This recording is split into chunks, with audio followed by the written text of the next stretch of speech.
ناظرین، آج کی اس ویڈیو میں ایک ایسے بدبخت اور کافر کے بارے میں بتائیں گے، یعنی فرعون کے بارے میں۔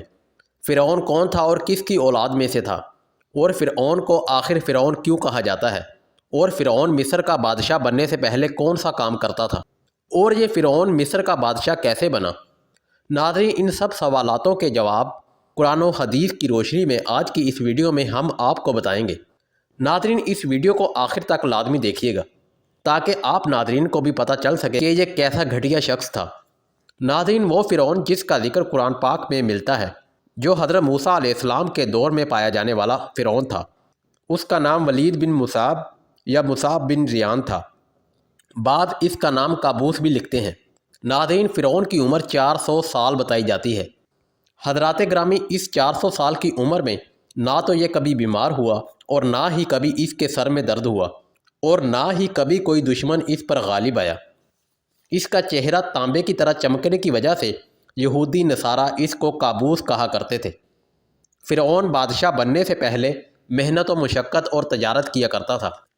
ایک دن یہ محنت مزدوری سے تنگ آ کر بازار کی طرف چل پڑا، اور وہاں پر اس فرعون کی ملاقات حامان سے ہوئی۔ دیکھتے ہی دیکھتے ان دونوں کی ملاقات دوستی میں بدل گئی۔ چنانچہ یہ دونوں کام کی تلاش پہ شہر کی طرف نکل پڑے، اور ان دنوں میں شہر میں خربوزوں کی خرید و فروخت کا کام زیادہ تھا۔ اس طرح یہ دونوں ایک خربوزے والے کے پاس گئے اور اس سے کام مانگا۔ چنانچہ اس خربوزے والے نے کہا، یہ میرے خربوزے لے جاؤ اور بازار میں جا کر فروخت کراؤ۔ جب یہ مال تم فروخت کر لو گے تو میں تم دونوں کو کھانے کے لیے دوں گا۔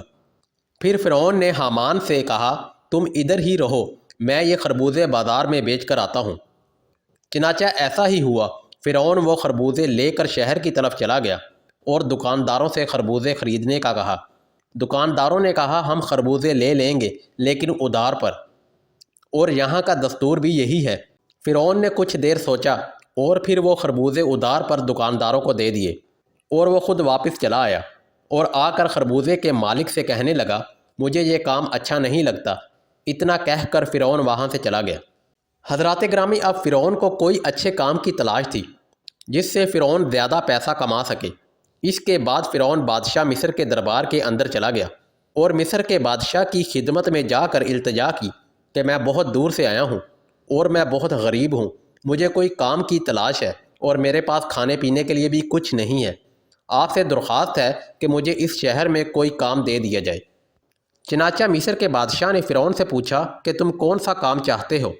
اس پر فرعون کہنے لگا کہ مجھے مصر کے قبرستان کی دروغی دے دی جائے، اور اس کے بدلے میں کچھ رقم فدیہ کے طور پر شاہی خزانے میں جمع کروایا کروں گا، اور باقی کی رقم میں اپنے پاس رکھ لیا کروں گا، اور میری اجازت کے بغیر مصر کے قبرستان میں کوئی بھی مردہ دفن نہ ہو۔ اس طرح مصر کے بادشاہ نے فرعون کو مصر کے قبرستان کی دروغی دے دی۔ چنانچہ فرعون کو مصر کی دروغی ملنے پر بہت خوشی ہوئی اور خوشی خوشی قبرستان کے دروازے پر بیٹھ گیا اور انتظار کرنے لگا کہ اب کون آتا ہے جو اپنے مردوں کو دفن کرتا ہے۔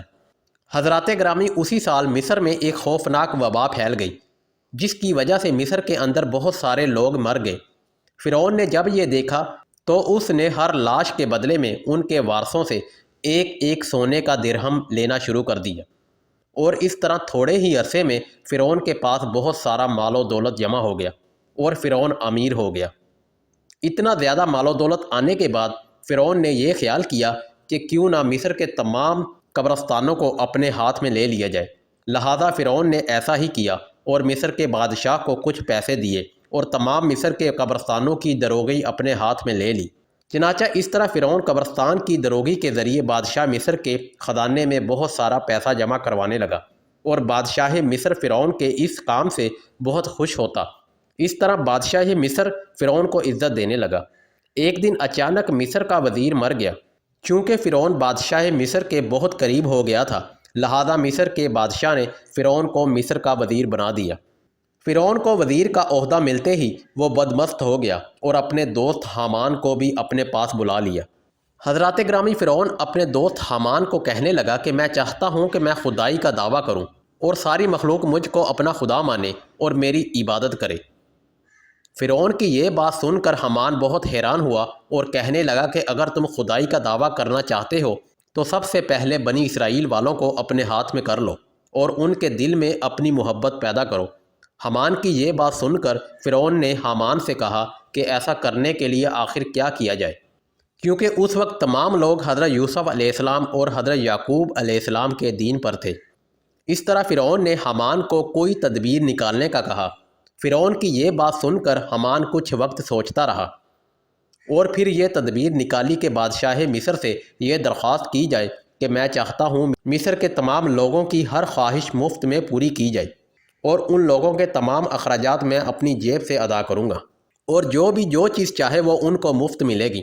چنانچہ اس وقت مصر کے بادشاہ نے فرعون کی بات سن کر اس کی درخواست قبول کر لی، اور 1 سال کے لیے تمام مصر والوں کو یہ رعایت پیش کر دی گئی، اور فرعون نے 1 سال میں ہونے والے تمام اخراجات کی رقم حامان کے ہاتھ میں بادشاہ مصر کے خزانے میں جمع کروا دی، اور پورے مصر میں یہ اعلان کروا دیا گیا کہ اس سال خزانہ رعایتوں پر معاف ہے، اور ہم نے تمام اخراجات کی رقم بادشاہ مصر کے خزانے میں جمع کروا دی ہے۔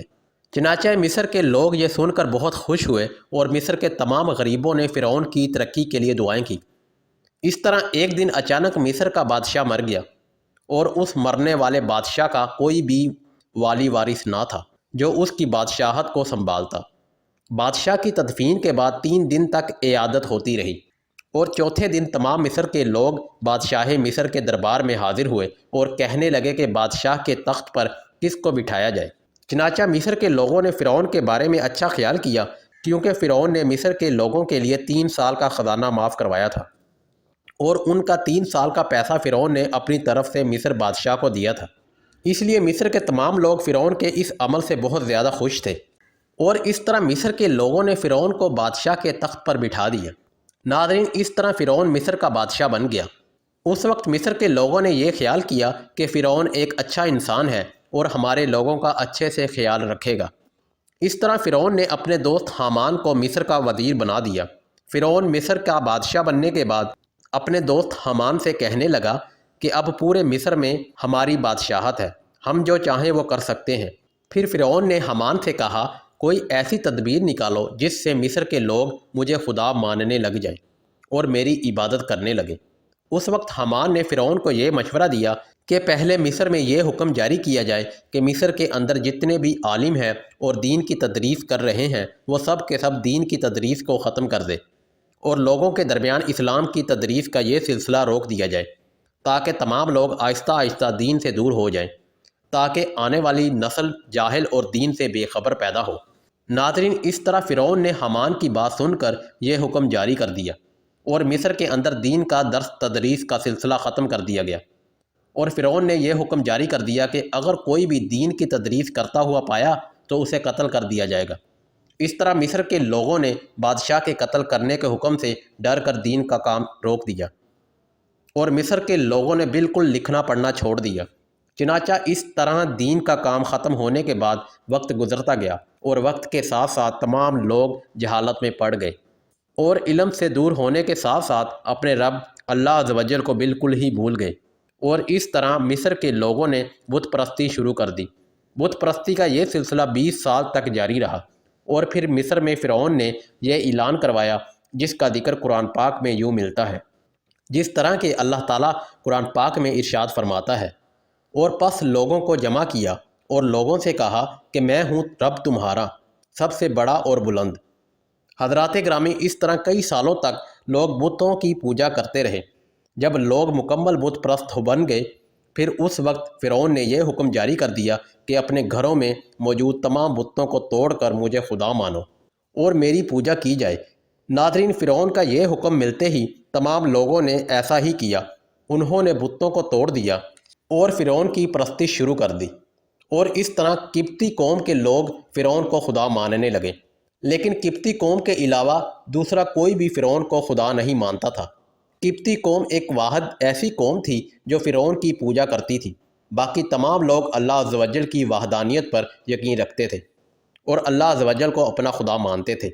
اسی وجہ سے فرعون قبطیوں پر بہت مہربان تھا اور بنی اسرائیل کے مسلمانوں پر مختلف قسم کے ظلم کرتا تھا، کیونکہ بنی اسرائیل کی قوم حضرت یوسف علیہ السلام کے دین پر تھی۔ اسی وجہ سے فرعون ان کو ذلیل کرتا اور ان سے مشکل اور بھاری کام کرواتا تھا۔ اللہ تعالیٰ سے دعا ہے کہ اللہ تعالیٰ ہمیں ہمیشہ اپنی عبادت کرنے کی توفیق عطا فرمائے اور ہمیں ایمان کی حالت میں زندگی اور موت عطا فرمائے، آمین۔